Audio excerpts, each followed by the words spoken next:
جس شخص نے عزت پاکستان کے عزت اور وقار کے لیے ڈٹ گیا، جو قومی ہیرو ہے، اس کو جو ہے بھٹو کی طرح جو وہ بھی قومی ہیرو تھا جب بھٹو نے ایٹم بم بنانے کی جو ہے شروعات کی تھی، تو ہینری کسنگر نے دھمکی دی تھی کہ یہ بند کر دو وگرنہ تمہیں عبرت کا نشان بنائیں گے۔ تو بھٹو صاحب نے بھی راجہ بازار میں، یہاں پنڈی میں راجہ بازار میں جا کر وہ لہرایا تھا اور کہا تھا یہ مجھے دھمکی دی گئی ہے امریکہ کی جانب سے کہ ایٹم بم بنانا بند کرو ورنہ عبرت کا نشان بنائیں گے۔ میں نے کہا جی قومی ہیرو تھا، ہم اپنی قومی ہیرو کے ساتھ کیا کرتے ہیں کہ اس کو ہم نے ہینری کسنگر کو تو کچھ نہ کہا، ہم نے امریکہ کو تو کچھ نہ کہا، اور ہم نے اپنے قومی ہیرو شہید ذوالفقار علی بھٹو کو ضیاء الحق اور مولوی مشتاق کے ذریعے پھانسی دے کر لحد میں اتار دیا اور منقطع کر دیا۔ اب جو ہے اگر عمران خان نے وہ ڈونلڈ لو ایک جو ہے پھر ڈپلومیٹک کور میں امریکہ کا جو بیوروکریٹ ہے، وہ اگر ہمارے امبیسڈر کو، پاکستان کے امبیسڈر کو کہہ رہا ہے کہ اگر عمران خان کو آپ چھٹی کر دو گے، یعنی عمران خان کو وزارت عظمیٰ سے آپ ہٹا دیں گے تو امریکہ آپ کو معاف کر دے گا، یہ ہے سائفر۔ اور پھر اگر اس سائفر کے ریئیکشن میں اگر عمران خان قومی سلامتی کمیٹی کا میٹنگ بلا کر، جس میں ساری عسکری قیادت کے سربراہان موجود ہیں، اگر اس میں وہ اس کا جائزہ لیتے ہیں اور جائزہ لینے کے بعد کہتے ہیں کہ یہ بلیٹنٹ انٹرفیئرنس ہے into the affairs of the state, Pakistan کے اندرونی معاملات میں یہ شدید مداخلت ہے، اور اس پر جو ہے ڈیسائیڈ کرتی ہے متفقہ قومی سلامتی کونسل،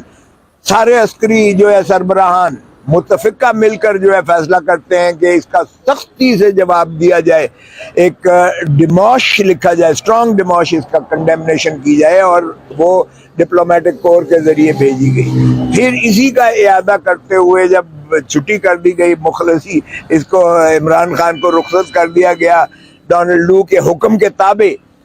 اور پھر جو ہے شہباز شریف نے جو ہے نیشنل سیکیورٹی کونسل کی میٹنگ بلائی، اس کا شاید خیال تھا،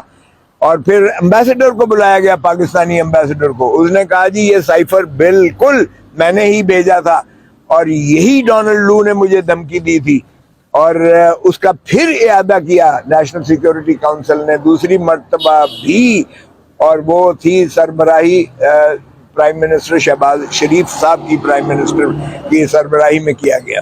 تو اس میں تو کوئی شائبہ ہے ہی نہیں کہ امریکہ کے ڈونلڈ لو نے دھمکی دی اور جس کی وجہ سے پاکستان نے ماشاءاللہ عمران خان کو رخصت کر دیا۔ اور غلامی ہماری دیکھیے گا کہ ہم ایسے غلام ہیں کہ ہم نے کہا جناب بھٹو کو بھی ہم نے پھانسی دے دی تھی، ہم نے صرف عمران خان کو نکالا ہی نہیں ہے آپ کا حکم کے تابع، بلکہ ہم نے اس کو زنجیروں کے تحت پیچھے بند بھی کر دیا ہے، پابا سلاسل کر دیا، اور ہم اس کو جیل میں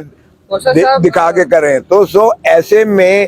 اب مجھے یہ بتائیے گا کہ کیا اس پر کوئی نیشنل سیکیورٹی کونسل کی بات بنتی ہے؟ کیا اس میں پاکستان کی کوئی تنصیبات خطرے میں؟ کیا اس میں پاکستان کا دفاع کوئی زخم پہنچا ہے؟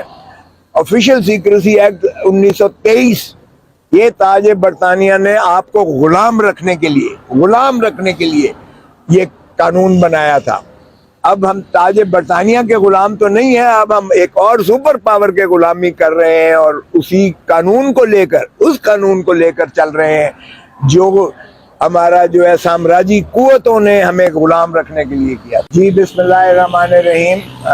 جس طرح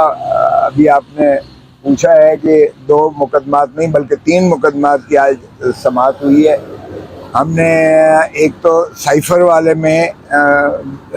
درخواست دے رکھی تھی یہاں کہ اس کا جو ٹرائل ہے، جو جلدی میں لگتے ہیں، جو اسپیشل عدالت ہے، اسپیشل کورٹ ہے، اسپیشل یہ جو آفیشیل سیکریسی ایکٹ کے تحت جن کو صورت کے ساتھ 17 تاریخ انہوں نے رکھ دی ہے فرض جرم کے لیے، ہم نے اس میں استدعا کی کہ ہماری کواشمنٹ پٹیشن جو پینڈنگ ہے کہ ان کو کارروائی کو کالعدم قرار دیا جائے، غیر آئینی ہے، غیر قانونی ہے، اور اس کو جو ہے یہ پاکستان کی عزت اور ناموس کا جنازہ نکالنے کے مترادف ہے، اس کو جو ہے وہ انجنکٹ کیا جائے، ختم کیا جائے، اور اس کو جو ہے کالعدم قرار دیا جائے۔ اس ریٹ پٹیشن کے ہوتے ہوئے وہ انہوں نے تیزی سے شروعات کر دی، تو میں نے اس درخواست کے ذریعے استدعا کی کہ اس کو سٹے کیا جائے۔ یہ سائفر والے مقدمے میں جو خصوصی عدالت ہے آفیشل سیکریسی ایکٹ کے تحت جو جیل ٹرائل میں ان کو بہت جلدی معلوم پڑتی ہے، وہ اس کو سٹے کیا جائے۔ یہ اس میں درخواست آج لگی ہوئی تھی، تو آج چیف جسٹس صاحب نے اسے ہماری جو وہ تھی اس پہ انہوں نے نوٹس جاری کرتے ہوئے، اور میں نے کہنے لگے کہ اگر ہم مین پٹیشن کو بھی ساتھ لگا دیں تو میں نے کہا اس سے بہتر کوئی چیز ہو نہیں سکتی ہے کہ میں چاہتا ہوں کہ جتنی جلدی ہو جائے، کیونکہ یہ وہ ایسا مقدمہ ہے